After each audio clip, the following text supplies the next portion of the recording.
Hello, my friends, and welcome to a video lecture on topic B4.1 Adaptation to Environment. Our guiding questions for today: how are adaptations and habitats of species related, and what causes the similarities between ecosystems within a terrestrial biome? And our objectives for today: we're going to define habitat, ecosystem, and biome. We're going to talk about some of the abiotic factors that affect the distribution of terrestrial biomes. Those are the biomes on land, not in the water. We're going to also talk about some of the abiotic factors that limit species distribution across the planet. And then we're going to talk about lots of examples of adaptations of organisms to their environments. Biomes are groups of similar ecosystems. Ecosystems are communities, those groups of populations living in the same place at the same time, and the abiotic factors with which those communities interact. So it makes sense that similar ecosystems, those biomes, are going to be distributed across the planet where there are similar abiotic factors. Habitats are the specific geographical or physical locations within the ecosystem where organisms live. Often it's not just where a species or an individual lives, but where there are communities living. Often we have communities sharing a habitat. Habitats are going to provide for the organisms in them shelter, food, water, oxygen, and light. And we're focusing on these abiotic factors. A means without and bio means life, so these non-living factors that determine the distribution of these terrestrial or land-based biomes, because it's these abiotic factors that actually determine what kind of biome can exist in different locations across the planet. These abiotic factors are also going to influence what adaptations evolve in the organisms in those biomes. Those adaptations are going to allow the organisms to take advantage of the habitats within those biomes. We're going to look at the most influential of abiotic factors, and the two that are probably the most important are precipitation and temperature. And we can see on this graph that we have some deserts when it's very hot and very low precipitation, whereas we're going to have tropical rainforests where we've got lots of precipitation and lots of heat. Here are those 6 main terrestrial biomes that we are going to look at just a little bit. Temperature and precipitation are probably the most influential of those abiotic factors, but of course they're not the only ones. Here I have added light intensity and some seasonal variations. And you can see that just one tiny little difference here between tropical rainforest and hot desert. Things in terms of temperature are the same, light intensity is the same, seasonal variation is minimal, which means they don't really have seasons. But that difference between precipitation from very high to very low takes us from a tropical rainforest to a desert. And these abiotic factors are going to limit the distribution of species across the planet as well. We've talked already quite a bit about water availability that's related to that precipitation, and temperature ranges. We just added in the idea of light intensity and duration for how long each day or each season are the organisms having access to light. We're going to add in now soil composition, also super important for terrestrial or land-based biomes, and then pH and salinity. Salinity is saltiness.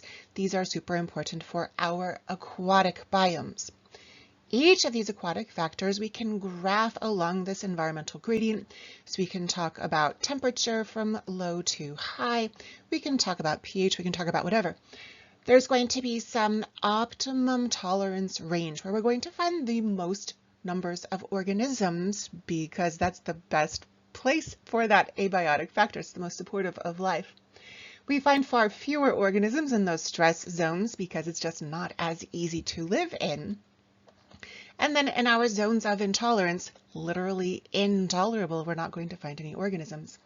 Kind of cool thing about these individuals living in the stress zones, they have adaptations that allow them to not just survive, but perhaps even thrive by taking advantage of resources for which there isn't a lot of competition since they're in these stress zones.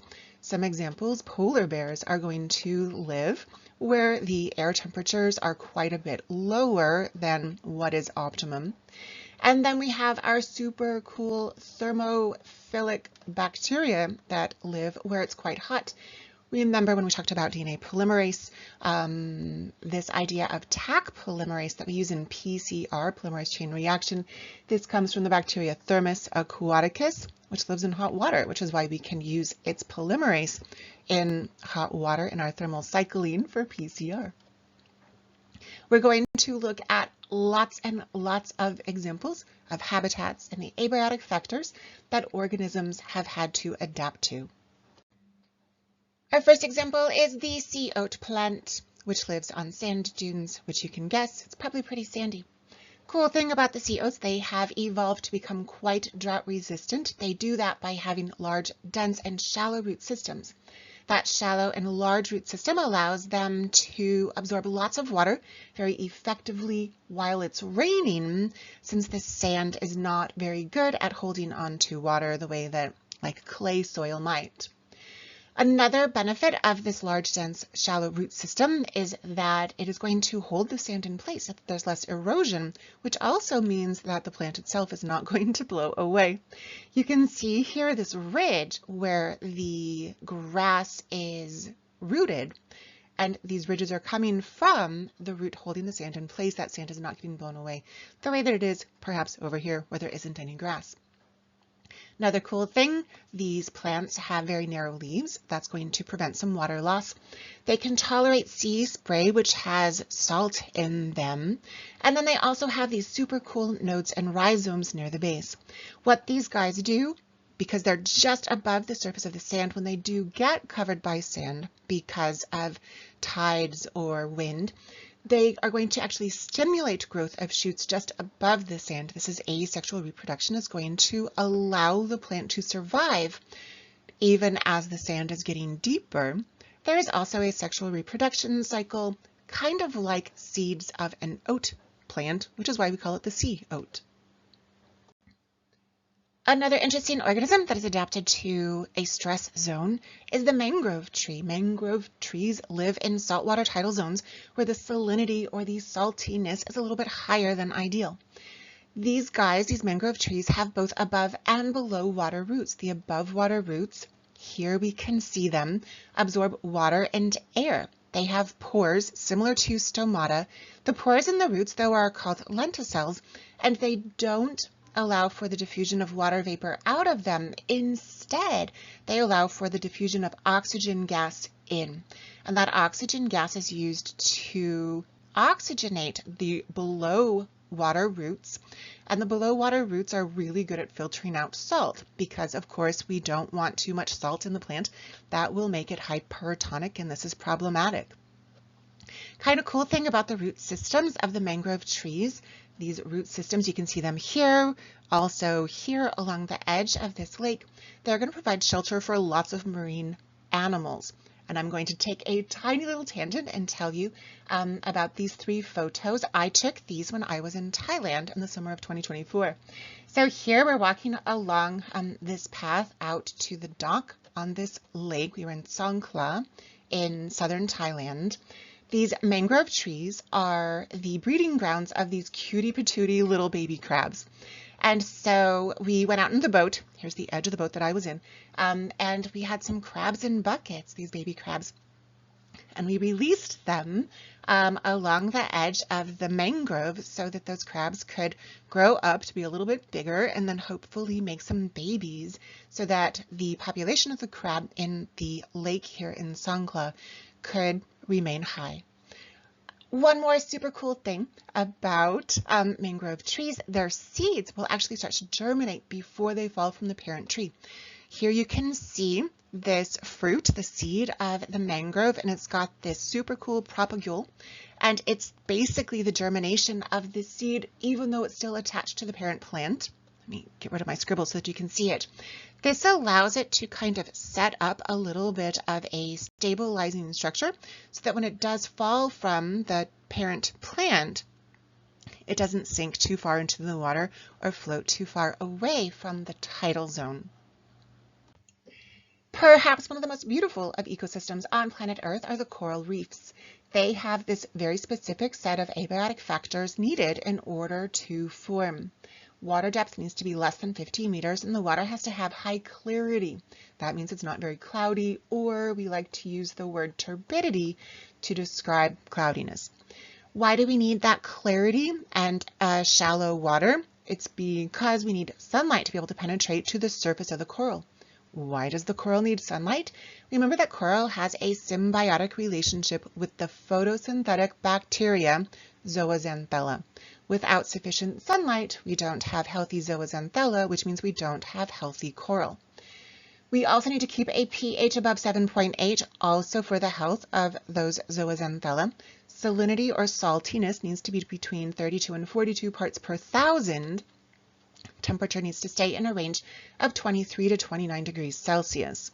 Those abiotic factors do exist through much of the world. You can see here all the dots are showing us where we have coral waters, and this is our coral reef biome. The hot desert biome also poses some challenges to organisms that are trying to take advantage of it as a habitat, as it's both hot and dry. Here we're going to look at the fennec fox as an example of an organism that uses the hot desert as its habitat. It is nocturnal. That allows it to avoid the hottest parts of the day. Its underground den allows it to escape the heat of the day. The long, thick hair is actually a great insulator both during the day's heat and the night's cold. Hairs on the foot pads are going to insulate the feet against getting burned by the hot sand. The pale coat is going to reflect the heat. Long ears allow for more cooling. So as blood flows through these ears, the high latent heat of the water in the blood is going to lead to the cooling of the body of the fox. And then this variable ventilation rate, this just means that the fox can pant, also allows it to cool. The saguaro cactus also lives in hot deserts. It has a very wide spreading root system and super deep tap roots that allows it to absorb water in the very infrequent times when it rains.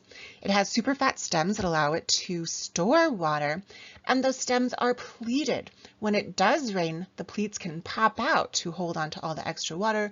When there's less water available, the pleats can go back in so that the plant doesn't have to grow really big really fast in order to hold on to all the extra water.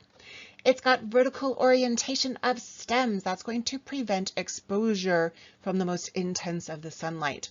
So when the sun is directly overhead and most intense, really only the tippy parts of the cactus are getting exposed. When the sun is a little bit more sideways, morning and evening, this is when the majority of the plant is getting exposed to the light. This is just so that the plant doesn't have overexposure. It's got a super thick cuticle, that waxy cuticle that prevents water loss via evaporation. It has leaves that are reduced to spines. There is no need for this guy to have big, broad leaves to capture lots of sunlight because access to sunlight is not a problem. Instead, the leaves are reduced to these spines that will prevent animals from coming to eat the cactus and steal its water. Finally, it has a super cool thing called cam metabolism, where it's able to separate the light-dependent and independent reactions just so that it's not consuming CO2 or losing water too fast during the daylight. And our last example of organisms living in their biomes, we're going to look at things that live in tropical rainforests. The first guy we're going to talk about is the Moranti tree and its adaptations. It's super tall. That allows it to compete for sunlight. However, being really tall brings about some challenges. The wind is more likely to knock it down. The taller you are, the heavier you are, the more likely you are to fall. So in order to kind of combat some of these challenges of being tall, the Moranti also has really hard and dense wood, lots of lignin in its xylem. It's buttressed. That means all of these extra kind of layers around the trunk help to hold it up, stabilize its height. It also has a smooth trunk so that water just kind of flows right off. We don't want the water to get captured because that's going to add weight. The leaves are broad, that's for lots of sunshine capture, but they're also oval and pointed, and that allows for the water to flow off really easily, again, so that we don't add weight. It's an evergreen. It carries out photosynthesis all year long. Its photosynthetic enzymes rubisco are going to tolerate high temperatures since the rainforest does get pretty toasty. Finally, flowers and seeds are produced very infrequently, maybe just 1 out of 5 years. And the reason is because there is not a lack of animals to eat the seeds. It really doesn't want to spend the energy making lots and lots of seeds because they actually get eaten a little bit too well. One of the guys that might live amongst those Meranti trees is the spider monkey. It has super long arms and legs so that it can swing through trees. Its hands are hook-like and thumbless, again, so that it can hold on to trees pretty well. Its feet also are able to grasp branches, as can its tail. The shoulders are super flexible. That allows for easy swinging. It has a highly developed larynx. It can make a lot of noises to communicate within its population. It's diurnal. It's going to take advantage of the light to find the food. And it has no specific breeding season because in the rainforest, there's always a lovely temperature and there's always easy access to lots of food. And on that note, my friends, we have accomplished our objectives. We talked about those vocabulary words.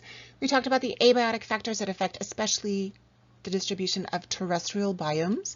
We talked about how we have those optimal zones and the stress zones and how that can limit species distribution. Then we also talked about lots and lots of examples of adaptations of organisms to their environments. Hopefully you're feeling pretty confident about answering our guiding questions, how those adaptations and the habitats are related, and then the similarities, especially of those abiotic factors amongst ecosystems that cause them to be a single biome.